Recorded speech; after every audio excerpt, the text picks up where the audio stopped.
Welcome back बच्चा लोग। Math vision ज्ञान की बात में आप सभी का बहुत बहुत स्वागत है। हम जैसा कि लास्ट वीडियो में आपको बताए थे कि अरिथमेटिक प्रोग्रेशंस में जो है nth टर्म निकालने का फॉर्मूला ये मैंने डिराइव करके आपको समझाया हुआ था पिछले वीडियो में। आज हम इसी फॉर्मूले के साथ एग्जाम्पल करना चाहेंगे।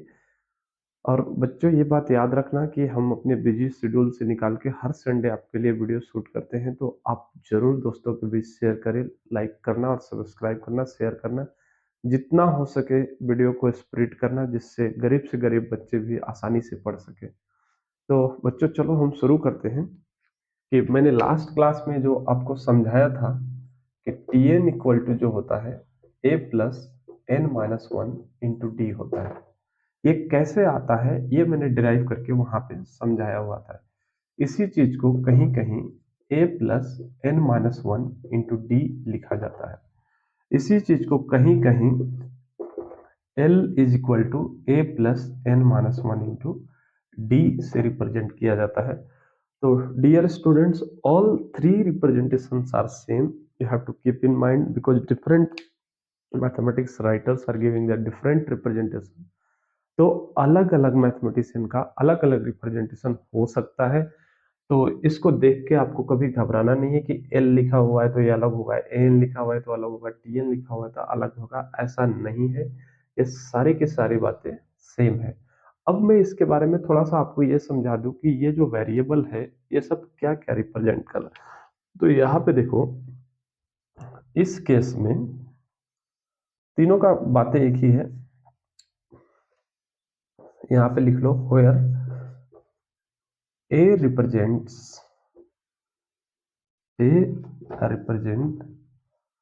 first term of an AP. First term of an AP. ये जो है फर्स्ट टर्म ऑफ एपी को रिप्रेजेंट कर रहा है। अब देखो इसमें और क्या क्या यूज किया गया है। N represent number of terms in AP. D represents small d. D represents common difference of an AP. Common difference of an AP. तो ये जो है कॉमन डिफरेंस ऑफ एपी को डी रिप्रेजेंट करता है, एन रिप्रेजेंट करता है total number of terms को, और ए रिप्रेजेंट करता है फर्स्ट टर्म ऑफ एपी को। तो अब हम एक एग्जांपल पे आते हैं और एग्जांपल सॉल्व करके आपको दिखाते हैं कि ये कैसे कैसे होता है। देखो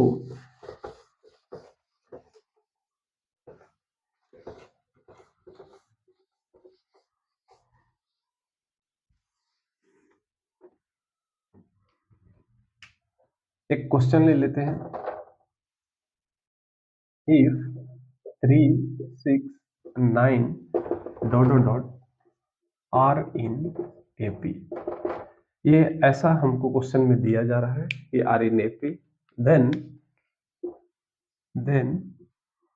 find the value of 50th term. 50वें टर्म पे इसकी वैल्यू क्या होगी इस सीक्वेंस की, वो हमको फाइंड करना है। देखो यहाँ पे बहुत सीधे सीधे समझाया जा रहा है कि ये जो है 3, 6, 9 आर इन एपी दिया हुआ है। Then find the value of 50th term. देखो ये फर्स्ट टर्म है, this one is second term, this one is third term. Then what is the value of 50th term? Means this is the first position, this is the second position, this is third position. तो 50वें position पे क्या value आएगा AP का, ये आपको बताना है। तो आई होप कि आपको क्वेश्चन समझ में आ गया होगा। तो देखो, अगर मैं इसको आपको बताने की कोशिश करूं, देखो given sequence is, given AP is 3, 6, 9 dot dot dot. Here a is equal to given 3. D we can find out a2 minus a1. It means 6 minus 3. This will be also 3. N equal to given 50 because we have to find 50th term. Then just now we have studied Tn equal to a plus n minus 1 into d.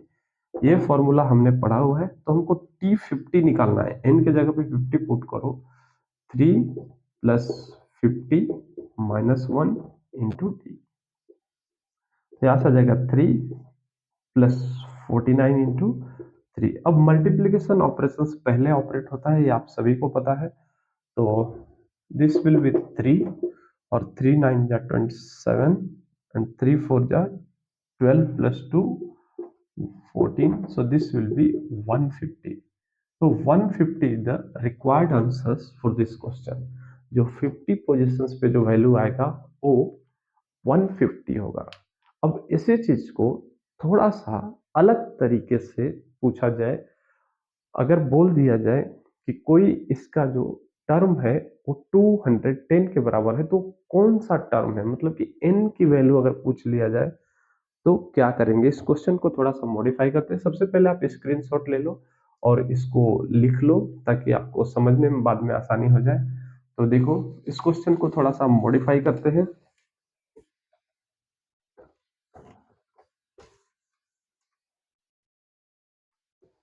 Are in AP question में modification लाते हैं. देखो if 3, 6, 9 are in AP and its one term is 210, then find the which term is 210. बोला गया है कि एक AP है जो 369 है और वो एपी में है, और in AP and it's one term is 210. तब हमको बताओ कि 210 जो वैल्यू दिया हो गया है वो एपी का कौन सा टर्म है, मतलब कि एन की वैल्यू क्या है. ठीक है, तो अब इसको अगर मैं सीधा सीधा बोलूं तो we have a equal to 3. D तो सेम ही रहेगा क्योंकि सीक्वेंस सेम है, तो 6 माइनस 3 3 हो जाएगा. अब यहाँ पे ए एन बोलो या फिर टी एन बोलो, इसकी वैल्यू दिया हुआ है 210, क्योंकि हमको इसी वैल्यू का पता करना है कि ये कौन सा पोजीशन पे है. तो आप सभी को पता है T N equal to formula A plus N minus 1 into D के बराबर होता है. ये हमने ऑलरेडी पढ़ रखा है. अब इस वैल्यू को पुट करो. ये 210 है, ए का वैल्यू 3 है, एन हमको जानकारी में नहीं है, डी का वैल्यू 3 है. इसको अगर सिंप्लीफाई किया जाए 210 3 इंटू एन जो है 3n के बराबर हो जाएगा, और 3 इंटू 1 3 के बराबर हो जाएगा. तो 3 कैंसल हो जाएगा. अब यहां से this implies n is equal to 210 upon 3. So this will be 70 time में कैंसल हो जाएगा, तो 70th टर्म आ रहा है. इसको ऐसे मत लिखो. n equal to 70, that is 70th term is 210. तो आई होप बच्चों की ये दोनों एग्जांपल आपको क्रिस्टल एंड क्लियर हुआ होगा. तो हम आप मिलते हैं फिर से नेक्स्ट वीडियो में विद न्यू इंपॉर्टेंट क्वेश्चंस, और हम एपी का कंटिन्यूअस अभी वीडियो लेक्चर लाते रहेंगे जब तक कि आपको सब कुछ क्लियर ना हो जाए इसका concept. Thank you so much. Will meet in next video.